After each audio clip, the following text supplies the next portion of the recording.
அவரு நகைச்சுவை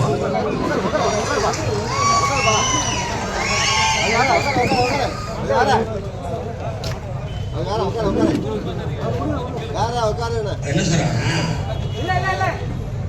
இல்ல தம்பிக்கு என்ன சொல்றான், காற்றடிக்கும் போதுதான் பதறியது மணியது என்று தெரியுங்கிறான். இப்ப என்கிட்ட இருக்கிறது வெறும் மணி.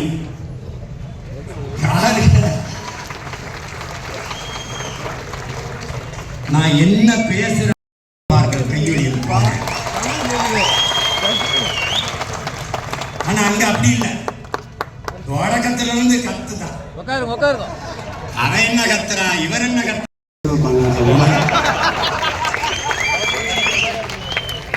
இனிமே நம்ம பாட்டைகளை எல்லாம் வாங்க சாராயம் அப்படிதான் நம்ம கூப்பிடணும். கொடுமடா கொடுமடா.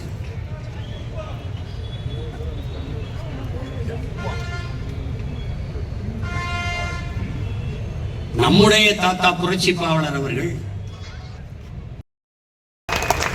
இது ஒரு மாறுதலா இல்லையா? அது மட்டும்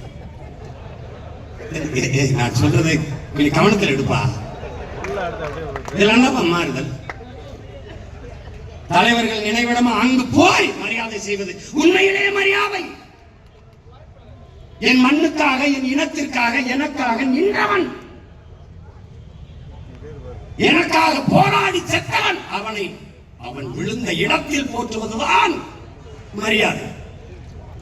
அதுதான் நேர்மையான உண்மையான வணக்கம். அதை விட்டுட்டு ஒரே கட்டம் அது இருக்குது, எல்லாரும் படத்தையும் மாட்டி மாட்டி கும்பிடுறது அது கட்டம் இல்ல, வெறும் நட்டம். வெறும் நட்டம்.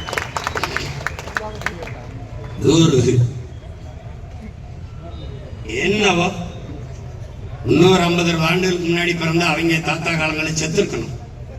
இல்லைன்னா எல்லாரும் நாசமான பிறகு பிறந்து நம்மளும் கூட்டமா போயிருக்கணும். ஆனா நாயா பிறந்தா கூட 4 வீட்டுல சுதந்திரமா நக்கி திண்டி செத்துருக்கலாம். இந்த தமிழனா பிறந்தது ஒண்ணு இருக்கு பாரு,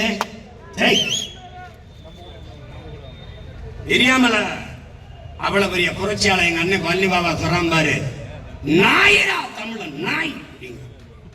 நாம புலி சிங்கம் அவர் ஒருத்தர் தான் சொன்னார், உண்மை சொன்னார். என்ன நாய் தமிழன்? ஏன் ஏன் நாயவன்? நாய்க்கு தட்டிலே சோர்வை கோழி கொத்தும், காக்கை கொத்தும், ஆணில் திங்கு பேசாமல் இருக்கும்டா அந்த நாய்.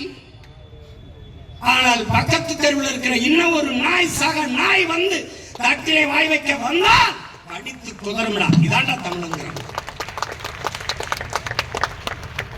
தெலுங்கு வந்தா ஆச்சு கொடுத்துரு, மலையாளி வந்தா கொடுத்துரு, கன்னடா வந்தா கொடுத்துரு, பீகாரி வந்தா கொடுத்துரு, தமிழ வந்தா குறுக்க விழுந்து படுத்துரு.